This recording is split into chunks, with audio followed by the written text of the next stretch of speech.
হরে কৃষ্ণ। ওম নমো ভগবতে বাসুদেবায়। ওম নমো ভগবতে বাসুদেবায়। ওম নমো ভগবতে বাসুদেবায়। শ্রীমদ্ ভাগবত তৃতীয় স্কন্ধ স্থানম সৃষ্টিস্থিতি অষ্টাদশ অধ্যায় বরাহদেবের সঙ্গে হিরণ্যাক্ষ দৈত্যের যুদ্ধ। শ্লোক 11। এতে বয়ম নিশোহরারশৌকশাম কতরিয়ো গদয়া দ্রাবিতাস্তে তিষ্ঠা মহে অতাপি কত চিন্তাজৌ স্তেয়ম কয়ামু বলিন উৎপাদ্য বৈরম। অনুবাদ: আমরা অবশ্যই রসাতলবাসীদের অধিকৃত ধন হরণ করে লজ্জাহীন হয়েছি। তোর শক্তিশালী গদার দ্বারা আহত হওয়া সত্ত্বেও আমি কিছুকাল এই জলে থাকব, কেননা তোর মতো শক্তিশালী শত্রুর সঙ্গে বিরোধ উৎপন্ন করে আমার এখন যাওয়ার কোথাও স্থান থাকবে না। শ্লোক 12। তম পত্র তানাম কিল ইউত পাদিপু কটস্য নু অস্বস্তয় আশনুহ সংস্থাপ্য চাস্মান প্রমৃজাশ্রুশকানাম ইয়সাম প্রতিজ্ঞাম নাতিপি পরিত্যশব্য।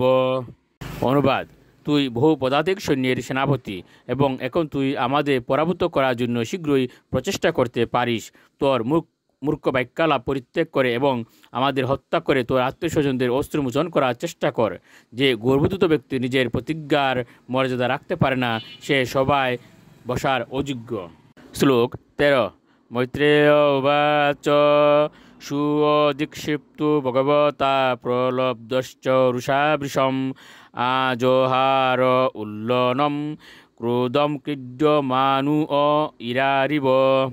অনুবাদ: শ্রী মৈত্রেয় বললেন, ভগবান যখন এইভাবে সেই দৈত্যটিকে যুদ্ধে আহ্বান করলেন, তখন সে অত্যন্ত ক্রুদ্ধ এবং উত্তেজিত হয়ে আহত প্রতিদ্বন্দ্বী বিশাল বিষধর সর্পের মতো ক্রোধে কম্পিত হতে লাগল। শ্লোক 14। সৃজন অমর্ষিত শাসান মনু প্রচলিত ইন্দ্রিয় আসাধ্য ত্রসা দৈত্য গদয়া নৈহ নত হরিম। অনুবাদ: ক্রোধের ফলে তার সমস্ত ইন্দ্রিয় বিচলিত হয়েছিল এবং ঘন ঘন নিঃশ্বাস ত্যাগ করে সেই দৈত্যটি দ্রুত বেগে ভগবানের উপর ঝাঁপিয়ে পড়ে তার শক্তিশালী গদার দ্বারা তাকে আঘাত করেছিল। শ্লোক 15। ভগবানস্তু গদাবেগম বিসৃষ্টম রিপুনুরসি অবঞ্চয়তিরশ্চিন ইউগারুর ইব অন্তকম।